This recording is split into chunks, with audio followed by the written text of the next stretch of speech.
Hi, my name's Tim Bruce. I'm a farrier in New Zealand and have been for 40 years. For the purpose of today's video, I've popped a shoe on my show jumping horse, Lewis, who's a 15-year-old warm blood.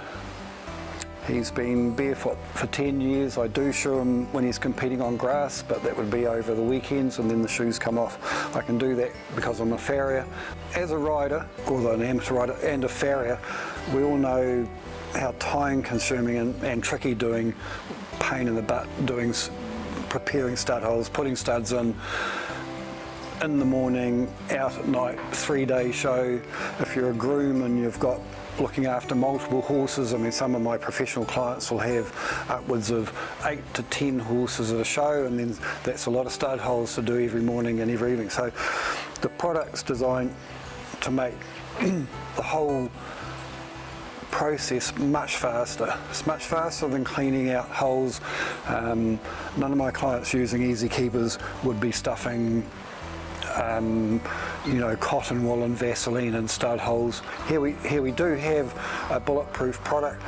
So the keeper itself is made from stainless steel, and now the reason for that is it doesn't rust on the shoe. If you leave keepers in for 3 or 4 or 5 weeks, they'll come out without binding with the shoe, unlike any mild steel keepers that might be on the market. So high grade stainless steel, it's cut with a square hole in the top. It has a larger orifice in the bottom for debris to pass through, because you'll always get debris in the keeper.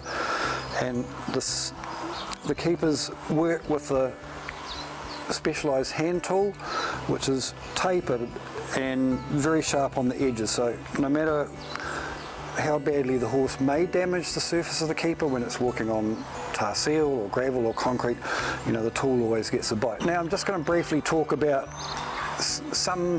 doing some things that will make studding up your horse a little bit easier. And probably the number one thing to ask farriers to do is to countersink your stud holes.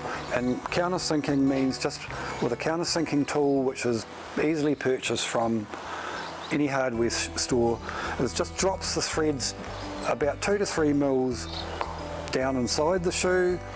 So it's also giving you a 45-degree angle. Your studs will be much easier to start with a countersunk hole, and also if you're using a keeper, the keeper will sit slightly below the shoe. There's no wear on the keeper, and it's not unusual for some clients that have had the same sets of easy keepers for around 5 years because there's no wear on it and they just don't wear out, which is good value.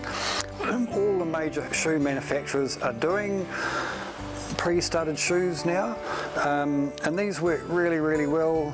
In particular, Kerkart shoes from Holland, I think, and most of their shoes come pre-countersunk, so it's such an advantage.